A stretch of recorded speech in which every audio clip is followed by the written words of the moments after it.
Welcome to Talk Cosmos, the show where Rose Minahan and her guests bring you insightful conversations to awaken heart and soul consciousness. Come journey with us exploring the meaningfulness of astrology's energetic cycles and get ready to understand your path in the cosmic roots of the stars.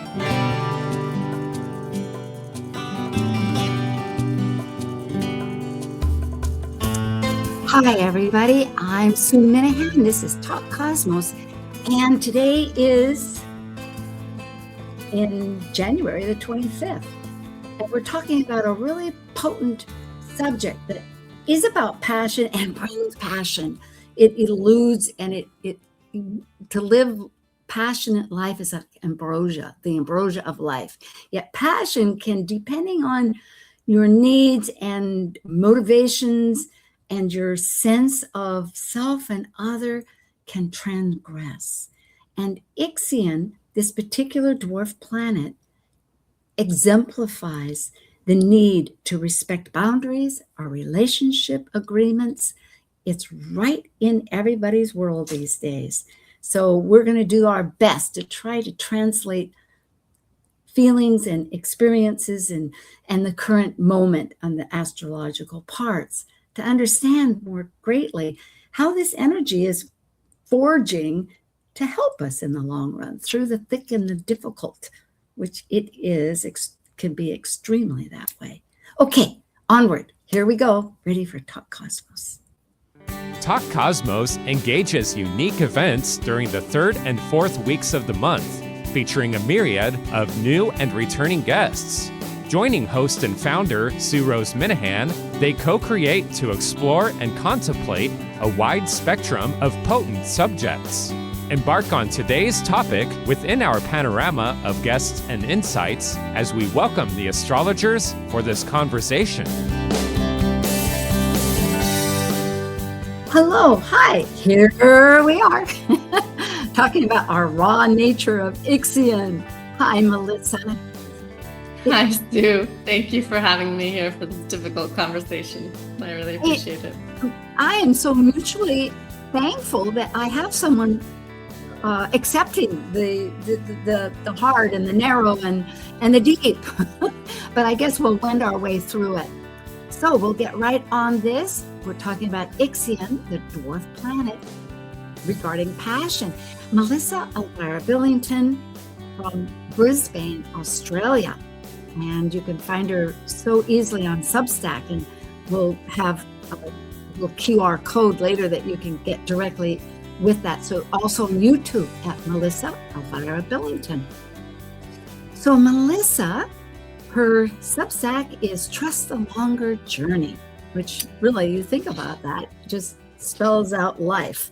And I think that is very much in relationship with Ixion. It's going to be with us for a while, and we've got to trust that we can make decisions and choices and have that going on. Self-described and self-defined. I love that.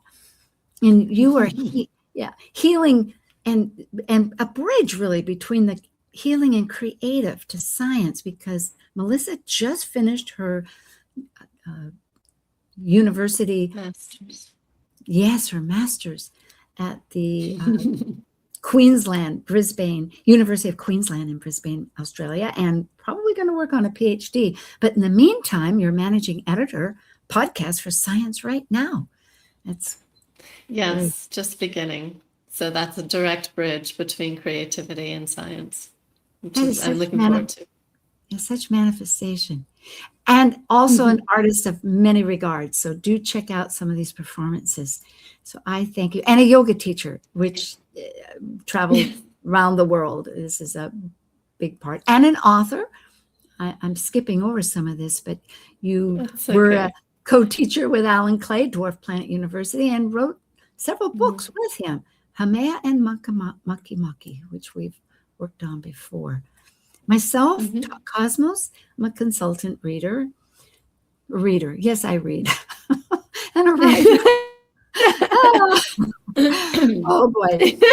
So I guess the one thing to mention is I am studying vibrational astrology, besides having worked with the classes at Dwarf Planet, and I do speaking through various groups. And I love mythology and esoteric.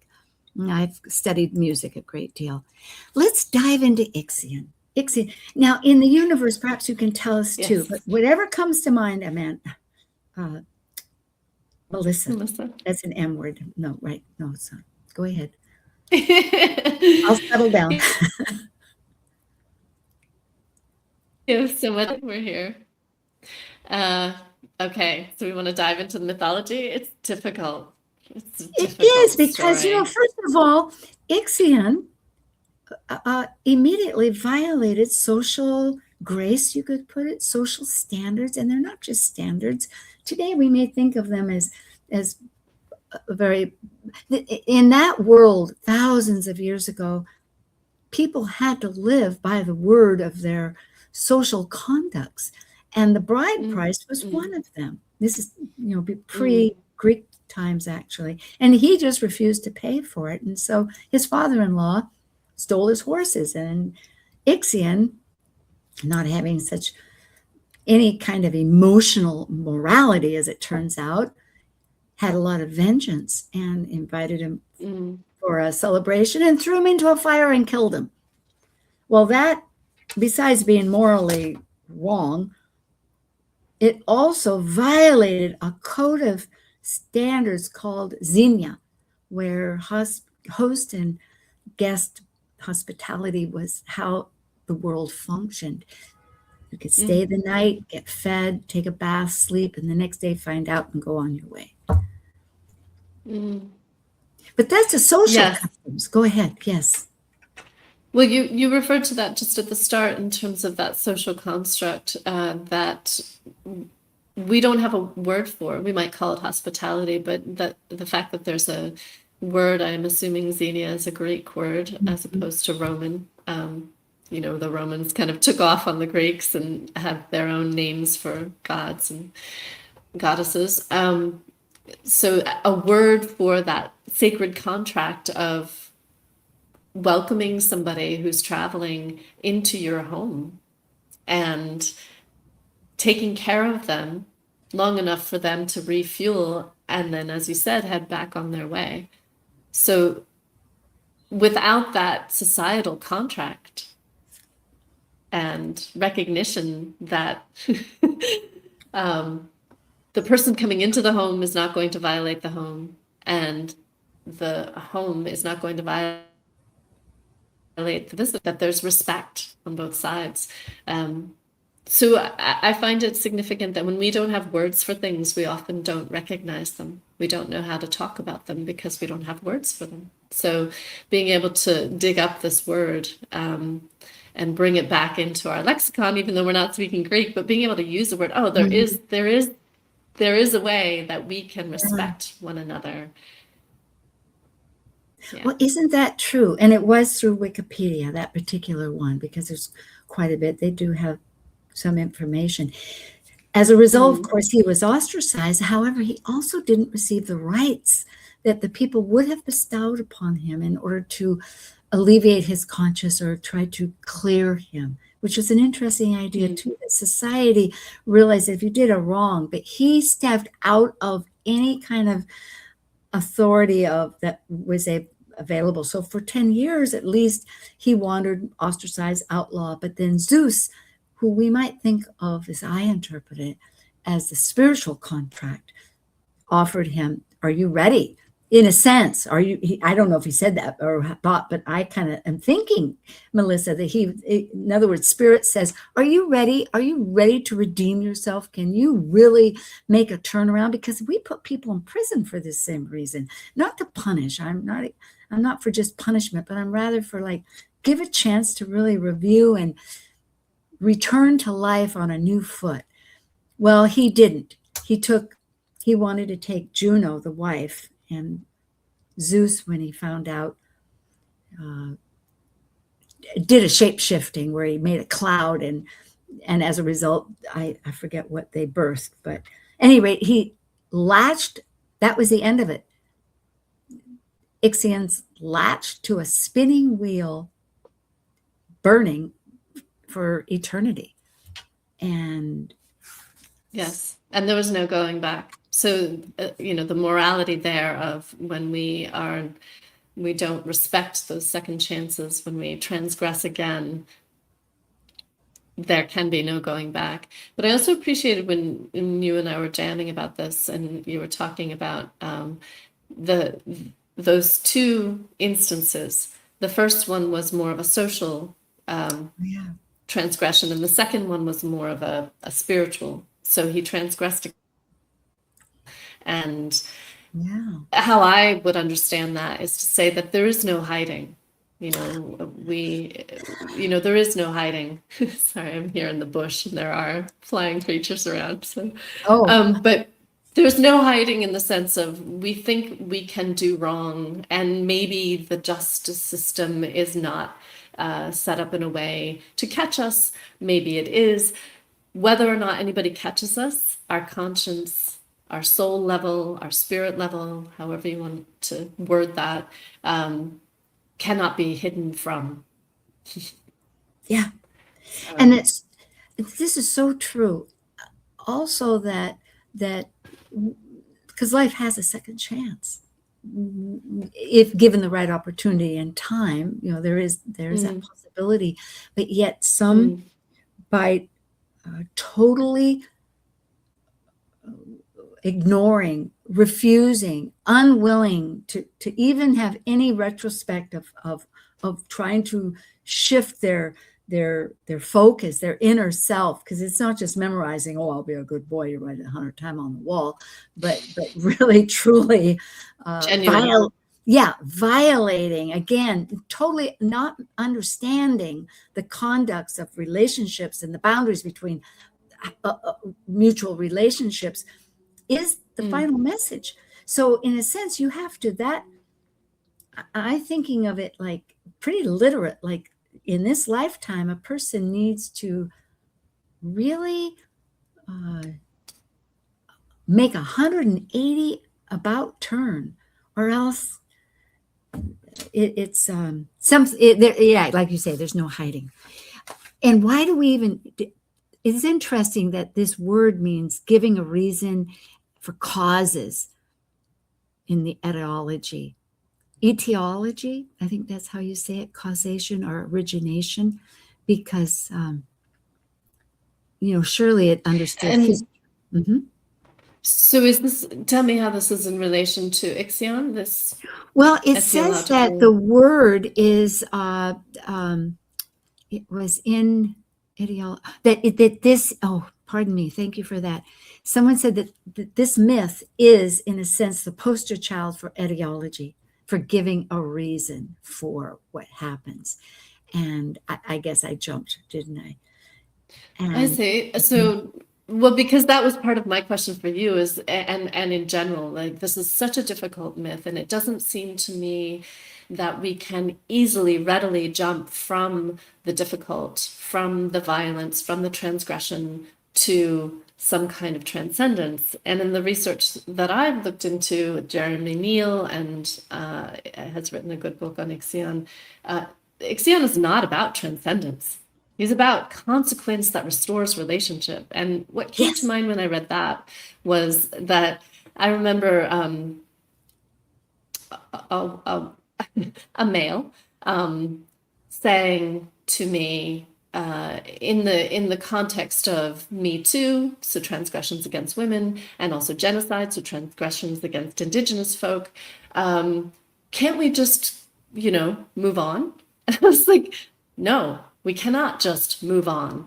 There needs to be reparation. There's been centuries of transgression that need reparation. It can't be this false apology or this mouthpiece to acknowledging the land that we're on. That's a start. That's a small little start. Yeah. But we need opening up direct action. Yes, to open that up. Melissa, I'm so glad, really, it's perfect time to bring that up, because it to me, and I'll show this, I think right now I can show this for two, as a chart will show, Ixion is at 9 degrees and about to move into 8 degrees at the end of the month here in January. Capricorn. Yeah, in Capricorn. In Capricorn. Mhm. That'll show up. But the point is Yeah. that the nodes are at 8 degrees also very soon, Mm. or toward the Mm. middle of next month. That when within a degree, granted, there is an orb, but the fact is that they'll all be at 8 degrees. And because of the Mhm. eclipse season, it's going to stay at 8 degrees for 2 months. And we will see, not that this is a large part of it, but it's part of the basis of why does this have such significance? Well, partly because Ixion is a powerful player here with this whole lunar 2-month period when it just drills in. And how is that important? To me, recognizing that if we look at this list, not only do we have the lunar New Year coming up on the solar eclipse, but we also have, most importantly, a couple of days after that in February, this eminent Saturn-Neptune conjunction at 0 Mm. Aries. The last one Mm. exactly that I found was 4,361 BCE, which is too far to think about A before long time ago. yeah, exactly. Meaning, Hard to conceive of. what kind of consciousness are we talking about? But what I'm Mm. getting at is, regardless of what it is, change doesn't happen sometimes unless you hit rock bottom, like Yeah. Oh, addictions. as a yoga teacher, I can say definitely that almost nobody came into the yoga studio because they wanted to, move themselves along. People don't make themselves uncomfortable, which is what change requires, until they're really uncomfortable. So they're not going to put Yeah. themselves into discomfort. So we can see that globally, that everyone's getting more and more uncomfortable, Oh, and that's the pool needed for change. and when you say that too, because I have a map right up there, I'm Yeah. recognizing that it's, I wonder if anybody, or if we all are recognizing how interconnected we're becoming through the political Mm. Mm. events happening, largely Mm. because of the United States, but not just the United States. You talk about the Middle East, and then of course there's other areas all around the globe that are motivating such choices and actions that we're getting really aligned with. What are they doing, and how does that affect us, and etc. Meaning, whatever you said is true. Please. And what comes to my mind when you're saying that is that Ixion is definitely a reckoning with our shadow, right? And so Yeah, that's what's exactly. arising as, And yeah. we need to confront this, because the status quo is less and less a given. Something's got to move, and it isn't just a reaction. It's truly, like you say, making new action to correct what has been wrong.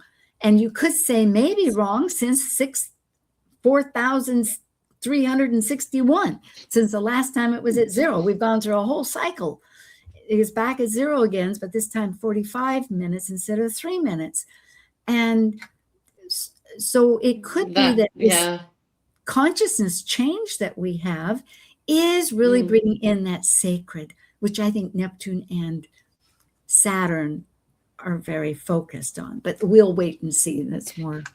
And also, though, before you change slides there, you had started this with the nodes. So just to touch on that, in terms of our collective evolution, what are we letting go of, the South Node? What's no longer nutritive, Virgo South Node? And what is that collective Piscean higher consciousness level that we need to activate and stand for? If you combine that with the Aries energy of, the warrior, the spiritual warrior. Yes. So Ixion in that mix, being, involved with the nodal axis, what do you make of that? I would say that from the seed, if we can really, because we still have until August of the nodes here, and if we can really understand the oneness, the unity despite fragmentation, that does not mean we have to be all the same, but at least identify and embrace and work with the differences that are to see the mutuality inherent. Absolutely. Then we can take that seed from it and have identity that recognizes this truth that we're essentially one. We wake up, we have the same needs, the same wants, the same air, the same breath. Absolutely.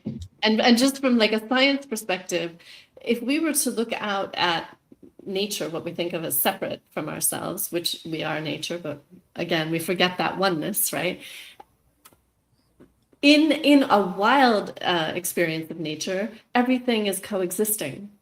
All of these different species, actually different species, are coexisting. We are a very young species, and we would do well to learn from all of those other species in how to coexist, because gender is not a species difference. Race is not a species difference. Religion is not a species difference. Of countries created by humans are not species difference. We are one species. Scientifically proven, we are one species.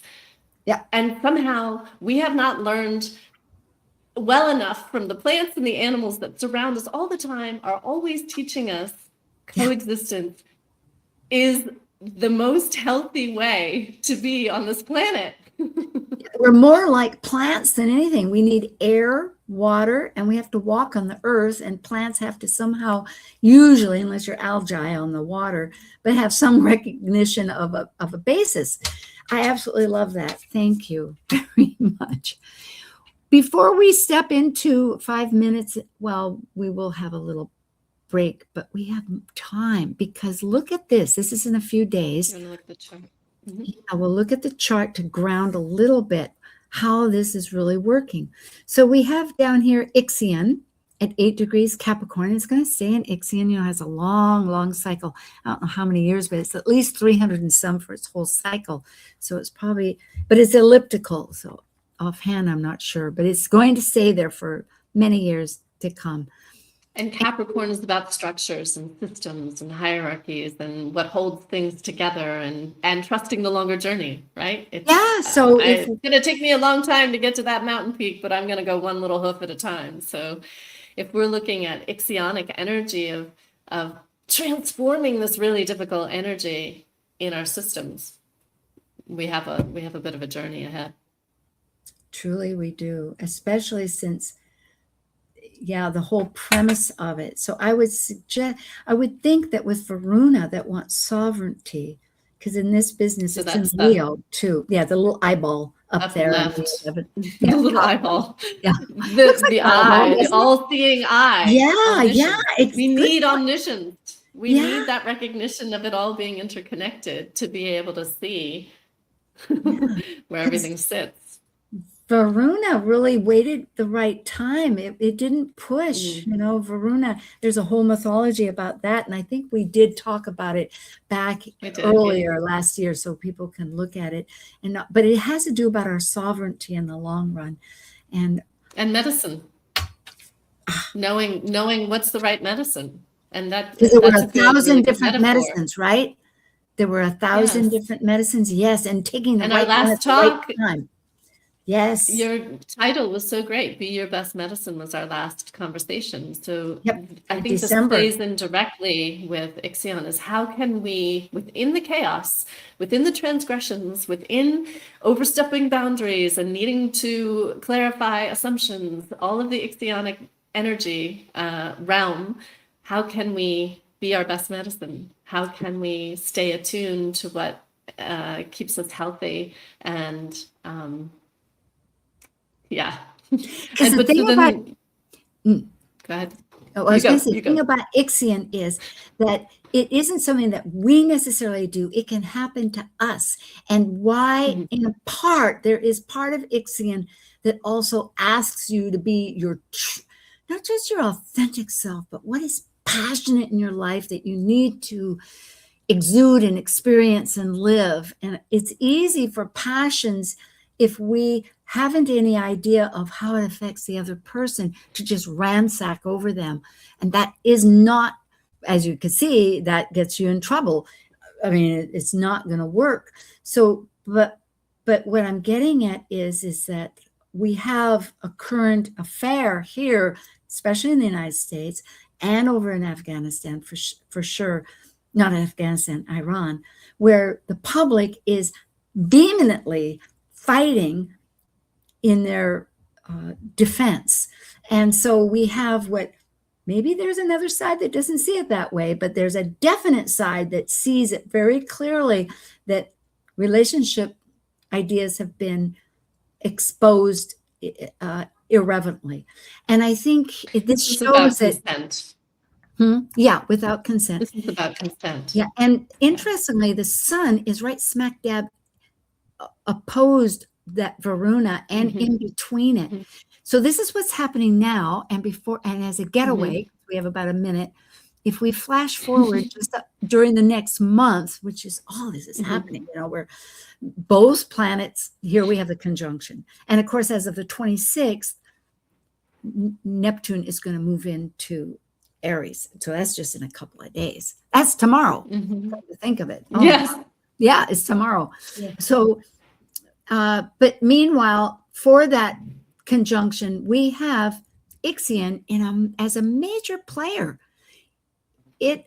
So people, all of us, and this, remember, this is going to go on until April 16th, exactly at 8 degrees, all of these, because of the eclipse season. The nodes they go backwards, they go forwards, and I do true nodes, backwards, forwards. But it's going to be point of Thales is where. So what does that mean? Like, that means it means we have to get this sorted. Like, we're steeping in it. We're running back and over. It is. We're going to be really working with the karmic past and present of, like you had first said, about Virgo and Pisces, because Virgo does differentiate, and it itemizes and it categorizes and it discerns, but sometimes perhaps on what basis, on what perspective. Maybe we need, not maybe, but the need is greater. I think that was that, did you hear that? I did. Oh, I think that's Nate telling us. To battle. Yeah, we are. Okay, we'll take a break. Stand up. We'll come back. Stand up, sit down. Fight. Oh, dear.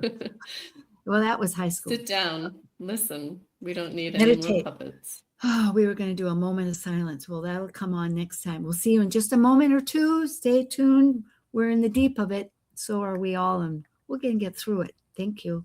Be right back.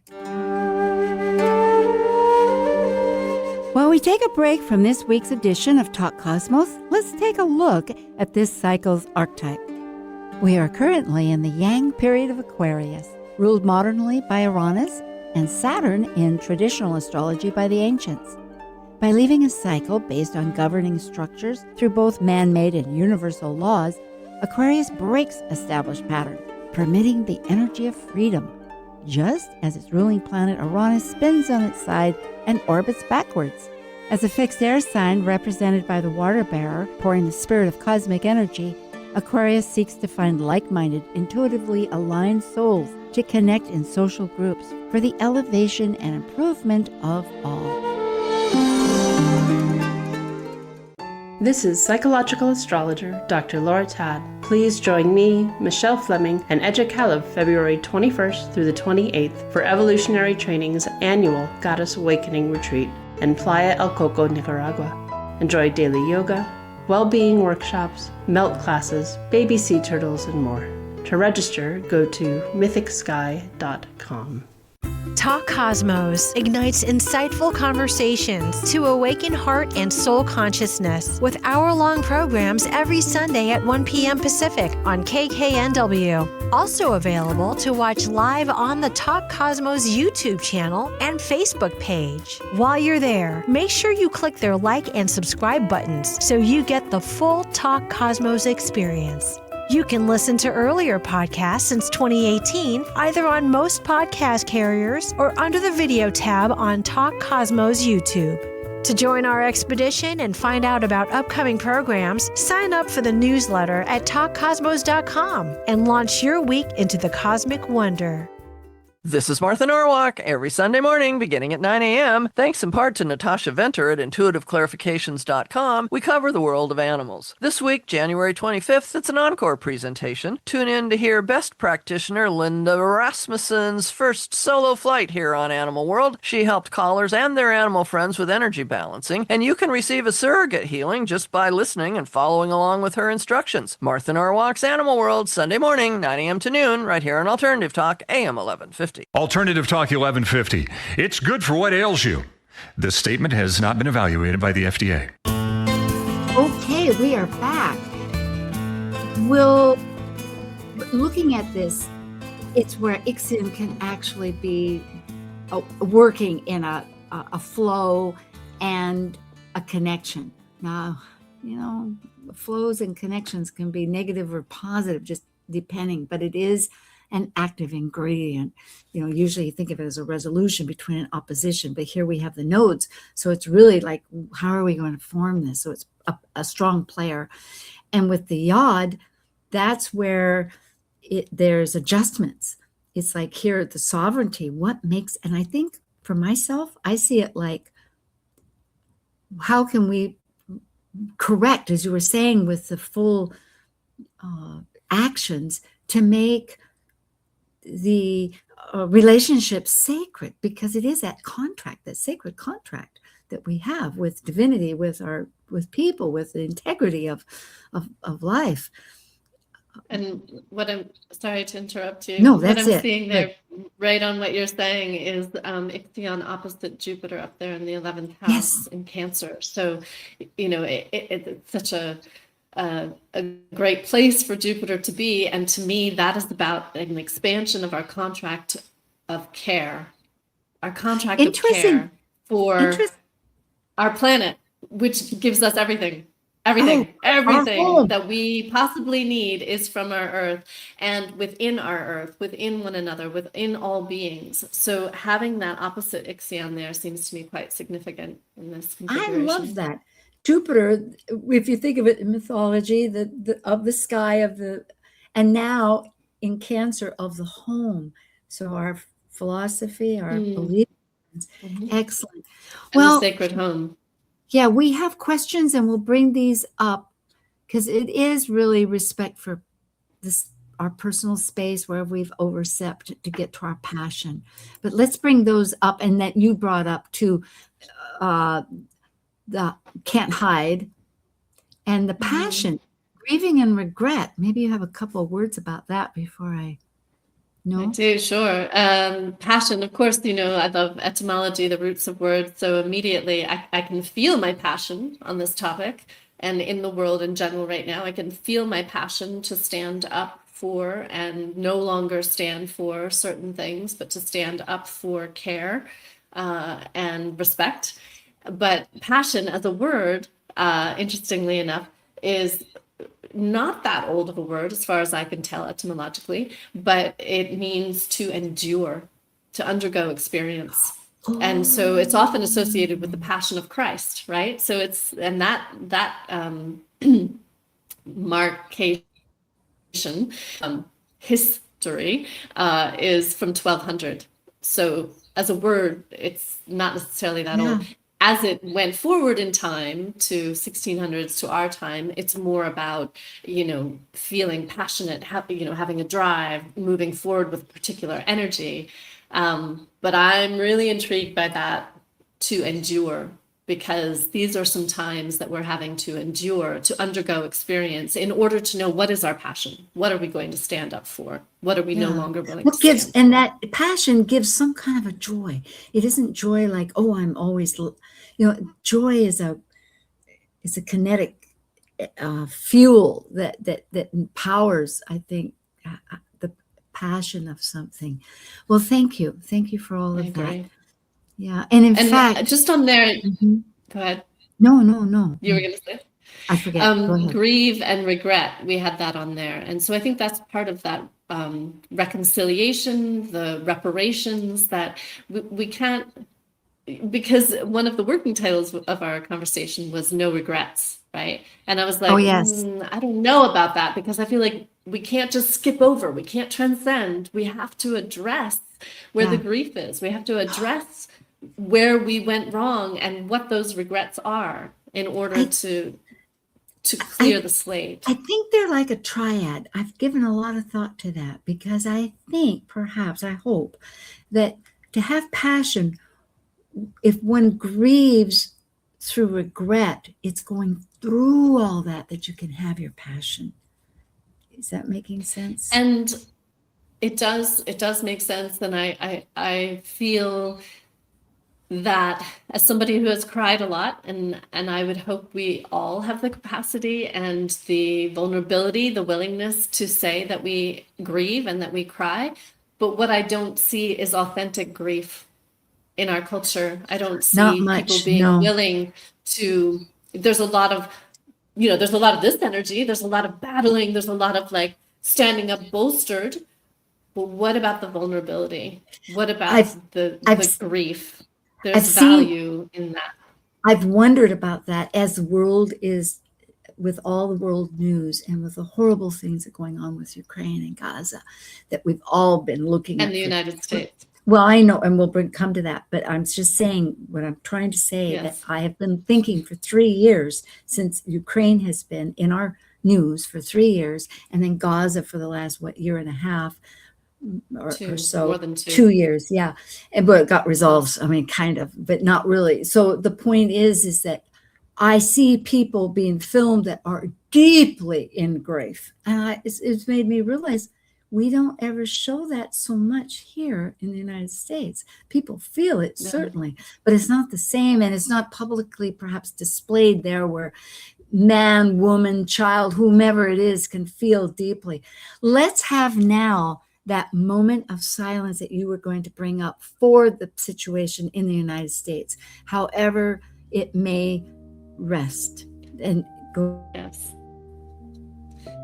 For whomever, anywhere, just a moment of silence.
Well, thank you. Thank you so much. I love the birds in that. And I know we agreed, and we talked about different timings, but I hope for all that was restitution. Or is restitution the right word? Where you kind of bring back and bring up the reservoir of oneself. Yeah, it's good. Well, and I think one of the quotes with Ixion that I was looking at was around there being sort of this narcotic curse or this numbness. And so that's maybe why I'm so passionate about the grief, is that we need to feel. There's the danger of getting stuck in that because it's so enormous. It can feel like a tsunami of all of the grief. So I'm not recommending that, but I'm also not recommending avoiding. Yeah.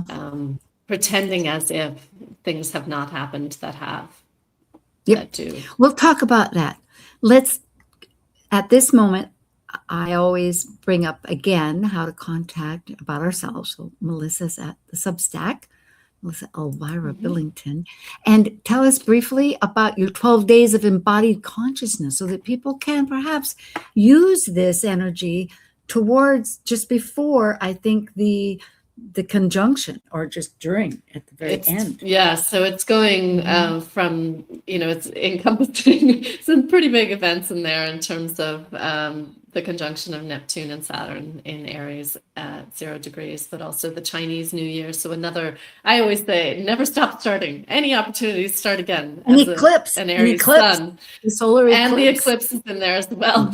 So there's a lot in there. I recognize that everyone is going through so much. And so what I have to offer is a lot of provocations and offers and conversations. And the set that we just did in December was so gratifying to me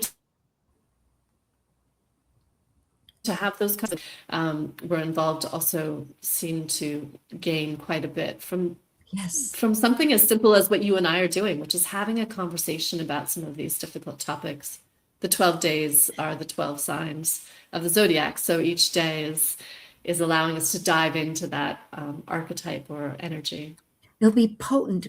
That word comes to mind. I use it a bit, but truly it will be, because thinking of the Aries energy, people need to, people will want, it's important to express and share.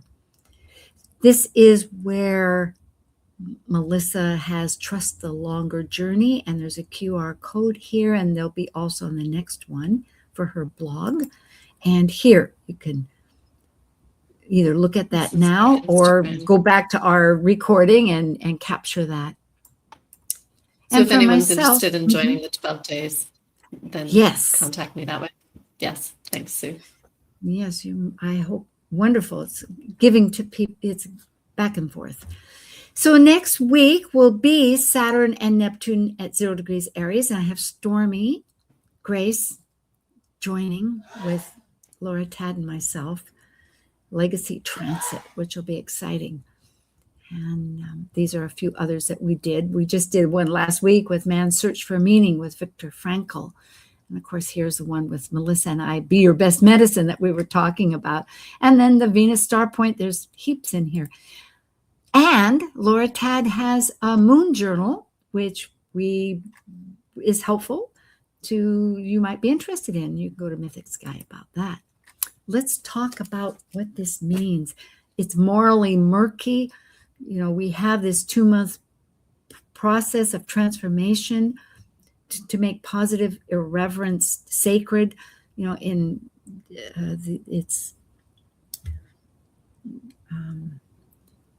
It's complicated. It's complicated. And I think we tend to shy away from complexity. We cling to duality, black and white, good and bad, love and hate, and yet we need to encounter the complexity within ourselves and encounter the Ixion within ourselves, which, yes, there is the potential for transformation because the Plutinos, that threshold, before we go out into the dwarf planets, which is where mostly has been astrologically, but these gatekeepers, I would say, Pluto, Orcus, and Ixion. And I feel like Orcus is really key here as well in terms of keeping our oaths. I've read this imagery of Ixion and Orcus being like the devil and the angel on your shoulders. So how do we listen to the angel and be guided not to act on the devil's ideas and prompts, but to recognize that they are there? We all have Ixion. What does that say in our charts? What is that about? Yeah, I think partly it is, like, I know that you forwarded a lot of notes, and it's partly and they're good ones. I reviewed. It's partly that entitlement. We all need to be our voice and express it, but inherent is recognition of where it lands with the other person. There's what I do feel like it's a double-edged sword. Somebody will say, oh, well, that hurts me. Well, we all have to take care of our own needs and hurts in a way, but there is still a way of respecting identity, without name calling, or as one example, or killing people. Thank you. There's things like that too. We're still in a war situation on some terms that I can't speak of. As far it's a big. Ideally, what comes to not. My mind is talking, Sue, is nonviolent communication. And so if, listeners have not looked into NVC, nonviolent or compassionate communication, that would be my prompt.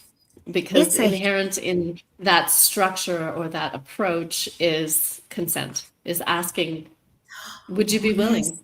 Would you be willing? If the person's not willing, then you don't have consent.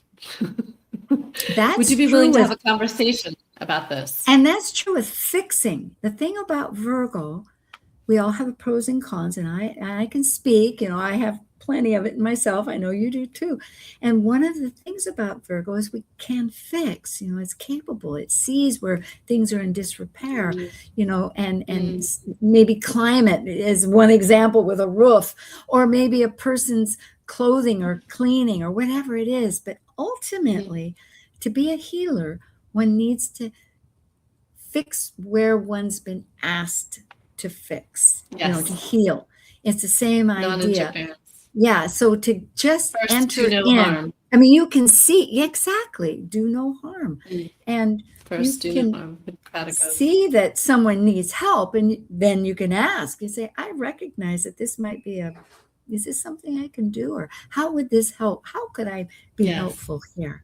That kind of dialogue. May I offer some advice as opposed to having advice imposed? I'm a big resistor of having things imposed. Actually, I'm not even sure I want advice, or rather, can we talk constructively? Exactly. I have some ideas that might be constructive. Could we have that conversation? Yeah, I would even elaborate it into that, because then that doesn't put one on a higher level than the other. It's more one-to-one. It's like my ideas versus yours, because you never know. Yeah, Absolutely. But consider how many times people impose their advice on you. Oh, yeah. That's my point. Yes, I'm not saying you do, but I think it's very make easy. Ourselves aware of that. It's very easy to get pumped up about some idea that you think is great. And it's not even that someone's thinking that they don't see it, that there is this opportunity that they are missing that would just make their life so perfect in your mind. And it comes across as unwanted advice, and it took me a long time to realize that, or for instance, even I remember writing into the Seattle's, I had an idea about energy, and why aren't they using tidal energy to get more energy? Because Ireland did something like this like 40 years ago. I had a little clipping. I saved it. I thought it was so brilliant. Well, of course, there is a lot of trouble because the tides come in irregularly. But still, I was convinced that technology could figure out something. That was their job. If they just had the idea, they could work on it. And what they invited me in was, well, we have a meeting. Would you like to be a board member? Or not a board member, but part of the committee. So what I'm getting is that you can't delegate, and you can't. It's a cooperative. It's give-take relation, experience. Yeah.